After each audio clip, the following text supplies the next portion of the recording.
What is up, everybody? It is Alex from Heavy New York calling from the Altar. First interview of 2025, and just like 2024, we start the year off with Sylvaine. Great to be able to talk with you again. Thanks for coming back on the show. Thanks so much for having me. I'm very happy to be back again. So let's make this a tradition. Every year, it's like the first interview, right? I will never complain if you could be my first interview of 20, because I've always said that the first interview was always the most of the year, was always the most nerve-wracking, in the sense that you want the year to start off on a good note. And every interview I've done with you, from the first written one that we did back in 2018 or 2019 to now, it's always been just an amazing time. So thanks for coming back on to be the first. Thank you so much. It's my pleasure. Yeah, it's so great to be able to talk with you, because 2024 we got a Silent Chamber, Noisy Heart, the re-release of your debut, the remastering of it. When you do a remastering, when you go back and revisit older material, are you going into it with the mindset you have now, with the Sylvaine you are now, or did you have to kind of put yourself back in the Sylvaine you were in 2014 in order to re-envision these songs? Well, I would say it's kind of like a mixture because you can't really go back in the sense that you've developed and it's been a whole decade since then, which makes me feel very old and privileged at the same time. So you can't really go back in that sense. It definitely brings you back into the emotions, and it makes me think about who I was when I was creating those tracks and when I was recording that album, and how much has happened since then. So I think it's kind of impossible to try to put yourself 100% into the mindset that you were then. But when I did this re-release, one thing that was very clear from the beginning was that I didn't want to fuck around with the stuff that was already here too much, to be honest. Because I do like the idea of keeping each album as like a kind of image and a picture of who I was at the time when I was creating it. And even if as you said, the Sylvain now basically would have done things in a different way, because that's just natural. We all evolve, and our tastes change, and we know more, all this kind of stuff we've lived. I think there's a beauty in the imperfections that each picture shows, and trying to kind of fix it takes away from the point, I think. So I did this remaster, touched very few, almost nothing actually in the original release, and just added. I would rather do like I did, add a track that kind of represents the Sylvain now, doing the material from back then, rather than like re-recording or like doing it all again. Yeah. Especially because this album was the first one, and it was recorded in a way that was it was like so pure, in the sense that I had no idea what I was doing. But I was at the university at the time, and they had a full-fledged, functioning, beautiful studio there, filled with equipment that was very rarely used. It wasn't being used much, so I went to like a special course to be able to access the studio to learn about it, and started recording my album there on my own. Yeah. Just with my dad that was in there sometimes. So I didn't want to change that, because it's like it shows the end result shows also those like first kind of humble steps of someone that doesn't really know what they're doing. You took but that. It turned out right. You took the words out of my mouth. Like even when a band's debut album or their first album or first EP is a little bit, for lack of better words, is maybe the least of their catalog, if maybe people find that the debut tends to be the worst or whatever, like that, to me, like, which it never was, by the way, but like I've always thought that there was a charm in like the mistakes or the rawness or the innocence. There's almost like an innocence to the first album, because like, sure, you could be a band like Guns N' Roses or Linkin Park, where their debut they're hitting the ground running, but I think, and that has its own line of inspirations and advantages, but there is something about a band, an artist that you look up to, where you could tell that they are sort of figuring it out at that time. Exactly. There's a lot of bands where I feel like the debut has already set like a really huge tone, and like sometimes the debut was the peak almost, which is not necessarily a good thing. But it is what it is, and there is no right or wrong in this business, because we're dealing with abstract. But basically, what I do like is that often, especially if it's done when the artists are maybe younger as well, we don't have as much life experience yet. You can hear basically that it is kind of like a patchwork of the different things, and like I had a very clear vision of what I wanted for Sylvain already back then, both for the visuals and the music. But of course, I had to learn by doing, so I couldn't just access everything super easily right away. Like for the second record, Wistful, when I started recording that, because I also recorded that, most of it on my own in the same studio at the university. I kind of already had a little bit of experience knowing what I needed to get to the sound that I wanted to achieve.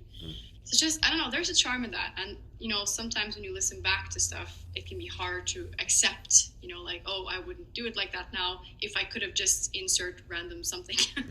But there's something to be said for letting it just be what it is and be proud that that was, for me, the turning point of my life. Like doing something I thought that I could never achieve in a million years, telling no one because I thought I would fail, and then sitting here today celebrating like 10 years later that I did it, and it brought me to where I am. So there's a beauty in that. I'll leave it at that. It's a tremendous accomplishment, and as a fan of your music, because I discovered you on Adam's Align Coming Undone, but then went back and listened to the earlier material, and then I got to tell you that It Rains in My Heart or Dysphoria or any track on the album is just as good as anything I heard on Nova. It resonates with me in the same exact way, and I've always so for me it was kind of giving me the opportunity to almost like be like, cool, I was there for when the debut got released, the re-envisioning of it, but I was still there. So yeah, for sure, absolutely. No, I remember very clearly, like especially the track Dysphoria was one of those first times I ever had that feeling with my own music, that I would be like going out for a walk and wanting to listen to music to accompany however I was feeling, and no other track could really. I was like searching through my library, looking through all the great records that I had, and I was like, no, the song that needs to be played right now in this mindset and this setting is Dysphoria. And I was like, it's still now, I have something with, those tracks on that record, and they still bring me into a certain mindset that none of the other tracks did and that were needed at the moment. So yeah, they are what they are, and I'm proud of them as well. And I'm proud that I took that step and that it's a part of the catalog. Hence why I wanted to give it a little bit of, what can I say, a little bit of a celebration, because 10 years isn't nothing after all. It's not that much either, but it's not nothing. Well, every artist, so I've heard every artist, or just about every artist, because I've interviewed thousands of them, but like many artists say two things that tend to contradict each other. One is, I'm always growing and I'm always developing as an artist, and you gotta, put the past behind you. At the same time say, I'm the same kid I always was, I'm the same person I was when forming this band, or, when I was in this garage, recording on my home studio back in the day. So is there sort of like a balance that you find? Like, because I cannot imagine that you're the same person you were when you were putting out Wistful or even Adam's Aligned or whatnot. I could sense your evolution from when I listened to your catalog more and more. So I am wondering, have you grown more as an artist, or is there a part of you from your past that you're always bringing with you? I think the answer is both, because I think it's the same as like saying in general in life, like people never change, that kind of thing, which I think is true to a certain degree, and then absolutely not true at all in another way. I think at our core, we have certain values, we have certain traits, we have certain, sentiments, something that is just kind of a part of who we are. And other things around it could, change and develop and move on as we live through this life. But there's some like things I feel that are just with you like your whole life, and I think that reflects in art as well.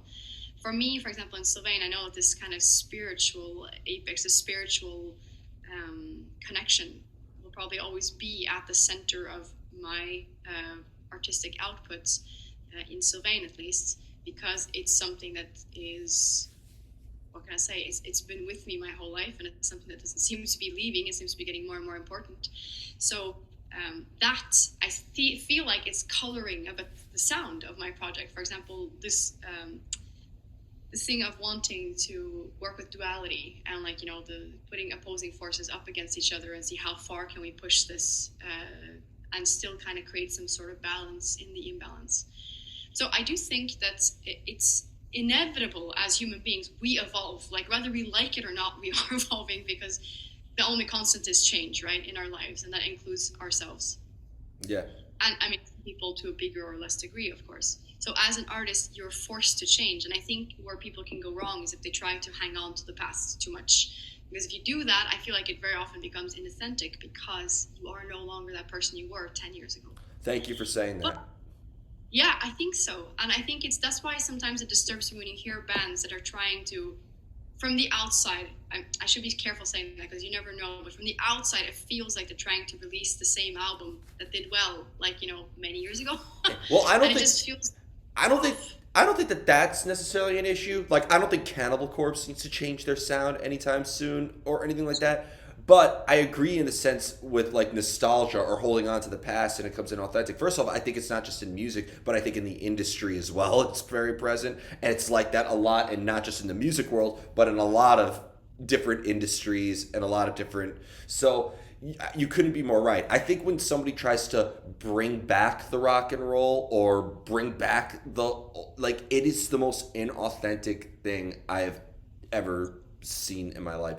Even if there is an artist that is super fake or in a way like, I don't know, like, I think that there's more authenticity when you see your celebrity pop star in a stadium to a degree, because I think it's more honest about how fake it could be, or that more honest or upfront about that sort of shallow thing, than a band pretending to be something old school and rebellious when it really is just a carbon copy of something else. Really. That's it. It's kind of like I see this a lot, like for example, in the black metal scene, where this was born out of like literally teenagers rebelling against their parents' generation and rebelling against the basically the set rules and religion and all this kind of stuff. And then when you see people that are past a certain age trying to kind of do the same thing now in 2025, it just feels sometimes, I'm like starting out doing that, it's like it's not really that rebellious anymore. It's not really, yeah, I don't know how to put it, but it just feels a little bit like, um, trying to do something that's not really happening because the context is wrong. Yeah. Basically, it's a bit like I was talking to someone the other day about, like, sometimes I see Norwegian like hip hop artists or like rappers and stuff like that talking about like the hood and everything, and then you're like living in the nice part of Oslo and your parents are doctors and stuff. I'm like, I'm not quite sure I get that. I don't feel like that's super And I've learned, authentic anymore. and I've felt that way about black metal in general. Like, I love Mayhem and Emperor and Dark Throne and all of those bands, but I'm not gonna lie, Euronymous did not. Euronymous, or even Varg for that matter, did not have that difficult of a life growing up. Okay, like, I even like, okay, like, you grew up in a rich. I think their whole message was more about mischief than it was ideology, in a way. Like, I think it was, let's try to be as. Poking the bear to see because you're bored. Like you're just trying to create something where there was not really that much of a struggle, but you're bored basically as a teacher. A lot of the So a lot of the people who, not a lot, but many, from my personal experience growing up in like the nice suburbs outside of New York City and everything like that, a lot of kids thought that they grew up in the hood and that they were a gangster while going home to like their really nice all-American dream house with mommy and daddy and their picket fence and their dog coming to greet them at home. yeah. I think the most miserable people sometimes come from the most privileged and most upbeat society. I mean, that is true because that's the whole other thing that this discussions that I've had many times before too. Like people that have it too good in a way that creates a whole other set of problems. And not saying that they aren't real because I think they definitely are. And when you never have the kind of struggle to achieve things, of course that's going to change your character. But it's just then it feels just kind of peculiar to go into art that's basically at its core was kind of born out of misery, let's say, somehow. So you're right. Like, I mean, I think especially in the black metal scene here in Norway, it definitely was teenagers that were trying to rebel, but they didn't. I mean, it wasn't like they had it all that bad because Norway is still a fairly protected society. Yeah. You mentioned another word about your music, which definitely describes, I think, your whole work in general, and that is spiritual. And does the spiritual essence of your music, is that coming from within, from your own emotions, your own experience, your own moments in a way? Or are there external spiritual elements? Like, I'm not to ask if you're like religious or something like that, but like, are you looking through spirituality? I know you're very much at one with nature. I know that you are very much at one with the earth and of itself. So is it your own spiritual statement, your own spiritual reckoning that we hear, or is it almost like kind of like what the earth is telling you? Hmm. Good question. Mhm. That's very cool. I think that I tend to use nature as a place where you can be like fully undressed, so to speak, in the sense of that you are at one with who you actually are at your core, which comes down to my own spiritual belief. So I guess nature is an enhancer of it somehow because it's kind of the only thing that seems to still be in touch with this other place that I believe that exists where we all come from. Like, let's call it the realm of light to make it simple. Some people could call it heaven. I think that's a little bit too, dogmatic to start talking about that. But anyways, where nature is very, very much an aspect of this place that we also find here on Earth.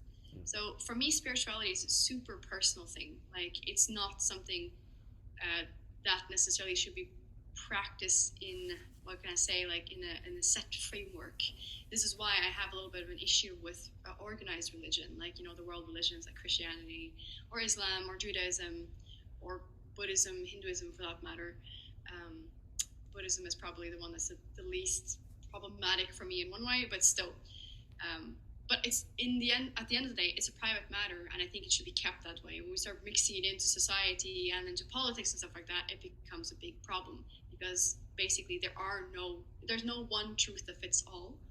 And I definitely think that religion isn't very spiritual, actually. That's why I always try to make a difference between those two. And I myself absolutely am open to people that are practicing any kind of spiritual or religious ways. It's just that I think it's a private matter, but it's basically what I'm trying to emit in my project is my spiritual belief, and that's why I make music to try to kind of as a way to process and to learn about it. And I can tell you that from the moment I released Silent Chamber and Noisy Heart back in 2014 to now, that those albums, those EPs, everything that I've been doing has been a part of this spiritual exploration. And back then, I don't think I could have actually defined as well what I believe in, because music has been a tool for me to try to figure out and articulate what is this set of beliefs, what is this spirituality. So it's very much, even though of course Sylvaine as a project speaks about other things as well, but at its core, this is basically why I created the project, as a kind of like a way to try to, one, deal with, and two, learn about and try to express this spiritual severance that I feel we have as spiritual beings that are living this human life and this human experience. So, yeah. It's funny how spiritual, like, for instance, even without interviewing you or reading anything about you, I could listen to your music and say that's spiritual music. And the same goes for Ivor, who you're touring with soon. There is something like, there is spirituality, as well as like any. I always wondered why ambient music always got affiliated with spirituality. Like Neo Bliviscaris, I consider to be very spiritual in that regard, or a band like Astronoid that's very gazy, or Unrequited, who you've collaborated with. Yeah, like that's very like I would never call Code Orange or even like a more mainstream band like Disturbed, which by the way I love both of those bands, spiritual either. But like I mean I've heard people say that hardcore bands or slam bands like Traders even like make them feel very spiritually at one. So I've always wondered if spirituality is affiliated with a specific sound. I would never call Whitechapel, I'll use a deathcore analogy, I wouldn't call Whitechapel or Suicide Silence spiritual, but maybe I would call Lorna Shore spiritual because of the symphonic elements. So I think I mean, no doubt, it's kind of like that. It's the same old thing of like people, like let's say mainstream people that don't understand metal and they think it's like basically noise because they don't really have the tools in their toolbox to fully get into that kind of sound, because it is a rather niche and specific thing. And I think it's the same with this like connecting spirituality to a certain sound that we're kind of fed in a way. This kind of like, let's say, using a bit more specifics, use of synths, use of like washy guitar sounds, use of loads of reverb and that kind of like more ethereal, roomy, creating space kind of thing in a sound landscape, that equals spirituality. I don't think it's wrong, actually, because I also think that this kind of wanting to create, I'm speaking for myself right now, wanting to create this kind of space and vastness also kind of is a reflection of wanting to be in touch with something that isn't as tangible as here, for example. So I definitely think that there are certain sounds and certain like audio expressions that are connected to like equally, I mean, it equals this is spiritual music. And it's interesting how you say that, like, certain types of music, they wouldn't necessarily inspire that, or that wouldn't be the first thing you would say, like, oh yeah, listening to Slayer, for example, having a spiritual experience. or like Portal or something like that. Well, actually, maybe Portal is more spiritual. Come to think of it, but but yeah, I definitely think there's a link between kind of things that we gotten used to, that this type of sound seems to equal that this band has a spiritual element, whereas maybe it goes a little deeper than that. But I do also at the same time think that people that are in that kind of, like me, have that need to get a spiritual expression out, might be attracted to certain elements in sound that feel like it's a reflection of that Yeah, specifically. it grows. Like you could almost like okay, so this side is spiritual, this side is not spiritual. It's like okay, ambient like your style of music, and as we're moving like prog metal, then like maybe like suicidal black metal like Life Lover, something like that, then maybe like metalcore, then maybe like death metal, and then like hardcore, and then Yeah. like thrash, like it tends to just there's like a spectrum. I think the subgenres can be judged not just by their level of riffs but their level of spirituality. True. Probably, actually, that's true. Yeah. But and when it comes to that, because then when you're replicating this live, and I talked about your live presence all the time, I'm finally going to be seeing you live, thank God, on the Evor tour. But when it comes to that like spirituality, and you're playing this stuff at a venue, and like some of these concert venues are not exactly spiritually infused places, to Say that say, again. to say the least. So how do you replicate that live? Sure, you're bringing the music that's truly beautiful to it, but you're also dealing with a mixing board right in front of you and a very non-nature esque sort of place. That is very true. And I mean, that goes back to duality again, right? Trying to bring a little bit of nature or something that's like not tangible into a place that's very set and a very set framework. Um, I think basically, I never really think of it like that. That's the thing. Like, of course, some venues has to be said when you go into the venue, you're like, oh my goodness, this is like, it has a really strong ambience. That can be bad or good, by the way. Sometimes you go out into the venue, you're like, oh, there's bad juju in here. But in general, you'll have some rooms that are really, you just feel like there's something special in the air. And then, of course, the audience is what brings most of the atmosphere into a room. It's not the room itself, it's the people that fill it.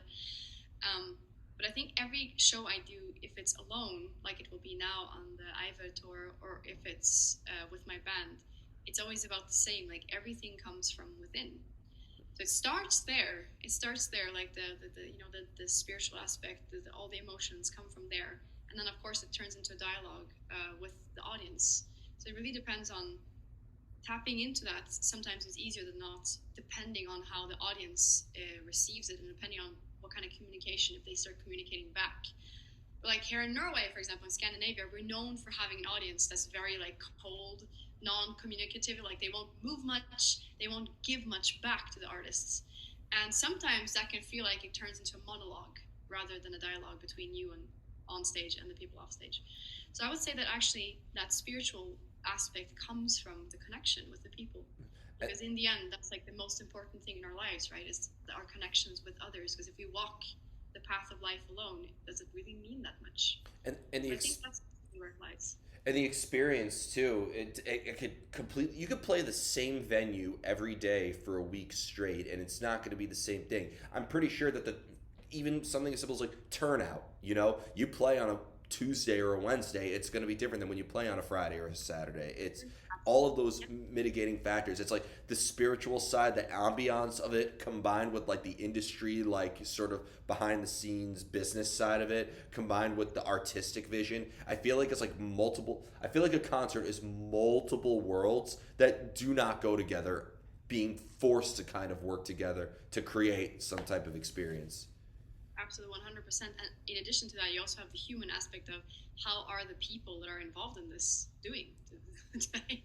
Because obviously there's a lot of things that can happen on tour, or just like yeah, many different mental and physical things that also have to align to make it the best experience for everyone. So it's, as you said, it's like multiple different worlds and domains trying to come together to create this thing, and it's kind of like oil and water trying to mix a little bit. But in the end, some moments, and knock on wood, I've been very lucky. Like on the Iva tour I did with her in October here in Europe, almost every night was magical. There was only, I remember one night when I came off stage and she asked me like, how was that? I was like, I'm pissed at myself because my mind wasn't in it. It wasn't there. I could feel myself wandering, and not in a good way, while on stage, and it just pissed me off because these people have paid to be here. They're here and they're giving me their attention, and I couldn't connect for some reason. Do you? So I mean, yeah, it's just like that. Some days are like that. Hopefully, not that many, though. And first off, I want to thank you saying Ivor because I'm interviewing her right after you, and I wasn't sure how to pronounce it, if it was Ivor or. I've interviewed I think so many Nordic artists. I think maybe I'm willing to bet that 70% of the artists that I've interviewed are Scandinavian or Nordic of Wow. some sort, and I still can't pronounce like a lot of those. That's weird. Don't worry, we have like a weird way to do stuff. So, Yeah, so yeah, that like with the line in the middle, the as it's yeah. called, always tricky. So Yeah, yeah, no, that's always what it is. Like I love that black metal band you collaborated with. Is it Mool or Mol? Or it's Möl Mo. actually. Okay, Yeah, I'm gonna. that Yeah, was perfect. That sounded great. Good job. Mo. Okay. I mean, interviewing a lot of the guy musicians, and because their names are either Anders or Tomas, or so it's like that's easy. I've mastered that at that point, but I had to point Good that job. one out. But there was one other final question I wanted to ask you, and this is sort of like a question I want to ask artists who, I've connected with on a personal level, like you, for example, where I've interviewed you multiple times, and it's always, and that is the idea where, in the end, your music speaks to me in such a profound way. It resonates with me. I know that you are very much what you create. I could tell that it's very authentic. It comes from a true place. But in the end, we are all human. We're not going to be who we are in the studio or on stage 24/7. You still have to deal with every bullshit agency with regards to visas, and you got to live your daily life. So is there a part of you, and I feel this way as an artist all the time, so that's why I'm asking, is there a part of you that sometimes questions your authenticity of your work? Do you sometimes even criticize yourself for saying, man, am I a fake? Is this real? What I'm creating, 100%. I think it's a part of the artistic process. I mean, I actually, in one way, I think it should be a part of the artistic process to try to question yourself. I mean, obviously, I've had this discussion again before, where it's like you need to find the balance between questioning yourself so you can drive yourself further and like try to overcome what you've done already and always kind of don't let rest on your laurels kind of thing. But at the same time, not question yourself so much that you kind of hold yourself back and never get anything out, because that's where I was in the beginning. That's why I kind of started this project so late, is because I was just I was just really not confident at all in what I was doing, and I wasn't sure it was worth like wasting people's time trying to make them a part of it. So it took me some years to get out there and be like, no, you know what? Actually, at this point, I just can't anymore. I need to like have this home for these feelings that need to be like processed and dealt with. Um, but of course, I think self doubt is a big part of it. Like questioning if you're authentic or not is also a part of it. Like knowing sometimes you're wondering, like, is this what I really wanted to say? Have I started thinking about outside things too much? Or like, that's the thing that I feel can very often interfere with an artistic expression, is if you start somewhere and then you start asking for people's opinions, or you start like bouncing it off other people that might not be in the same mindset, which can be super useful.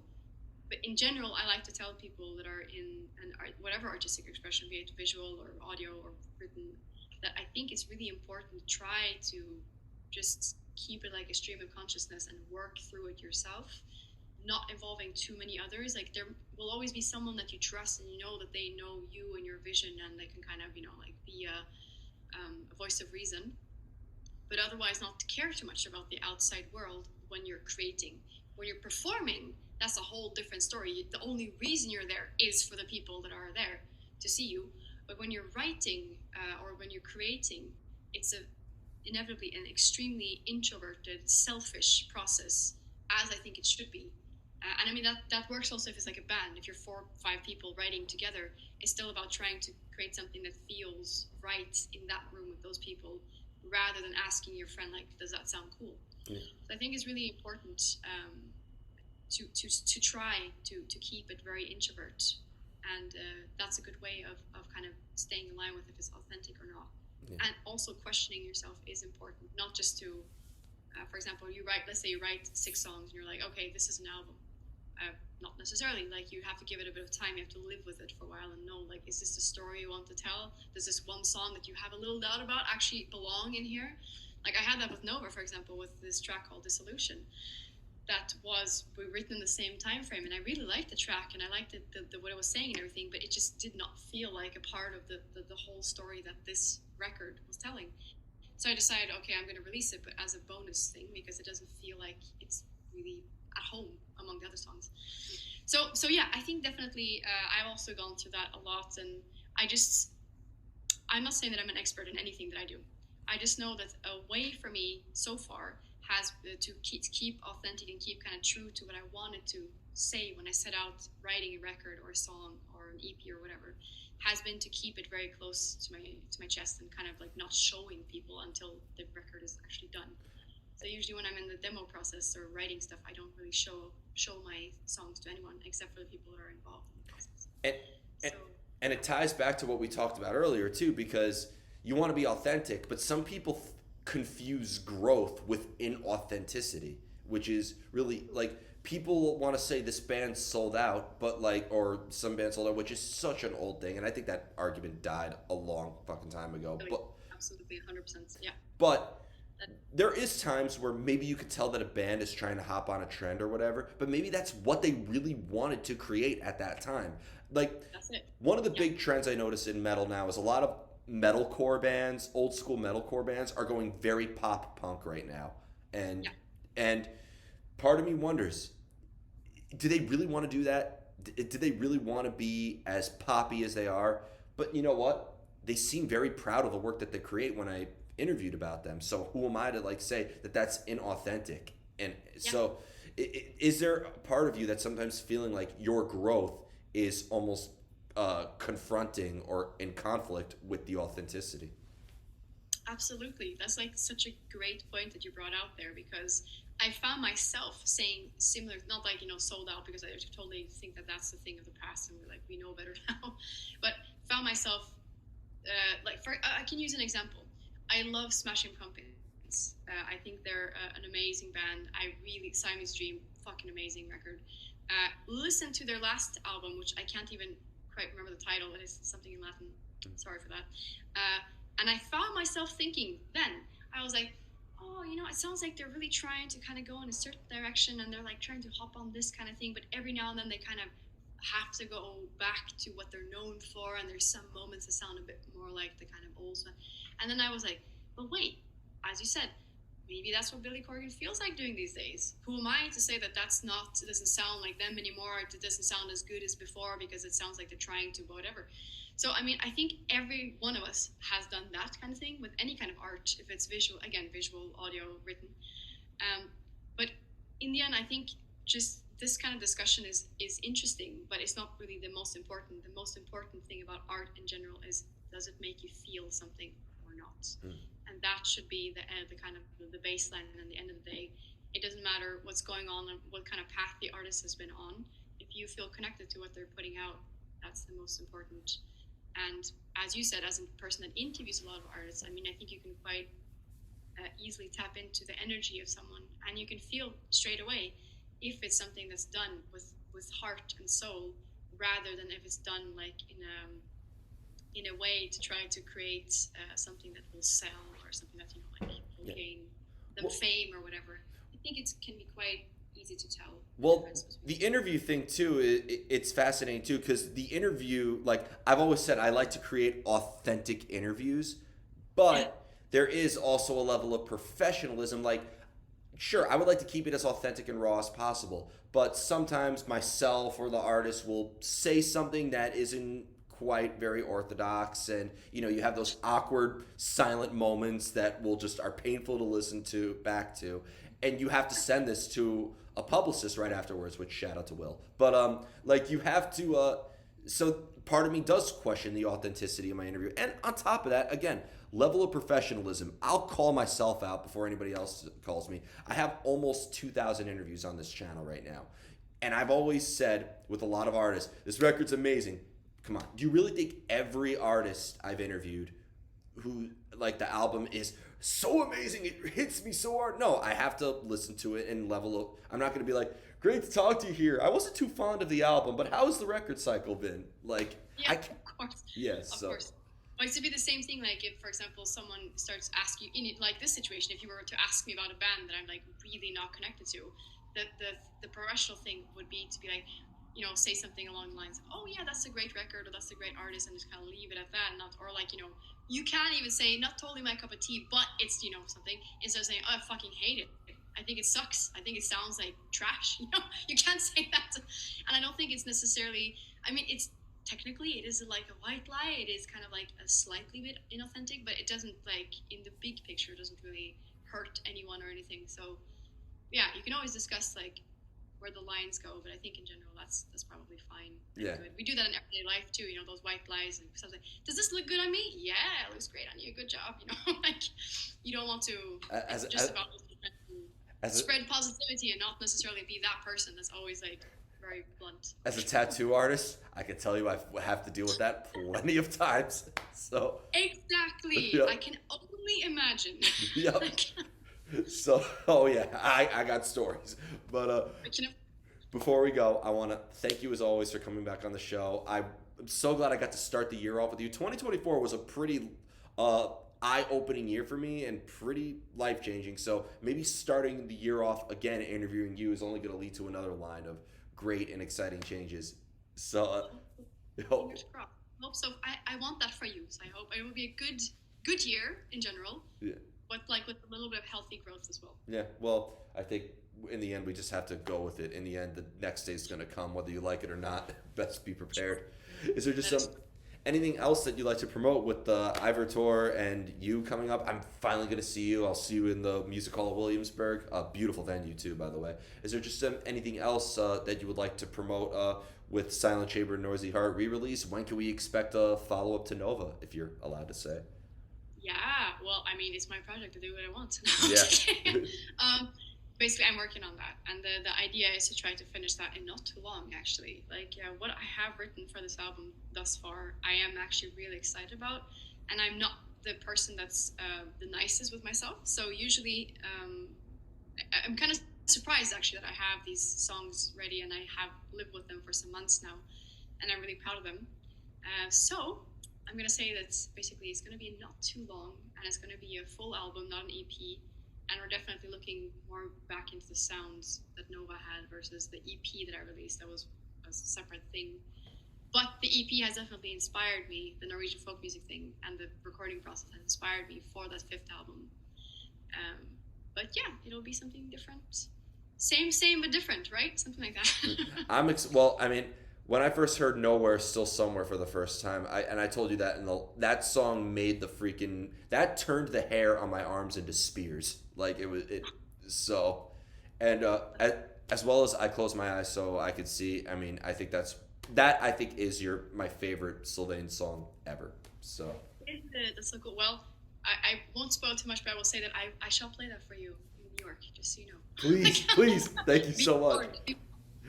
Everybody, we are here with Sylvain. Check out the re-release of Silent Chamber Noisy Heart. We will see you next time on Heavy New York. Happy 2025, everybody. Take care. Thank you.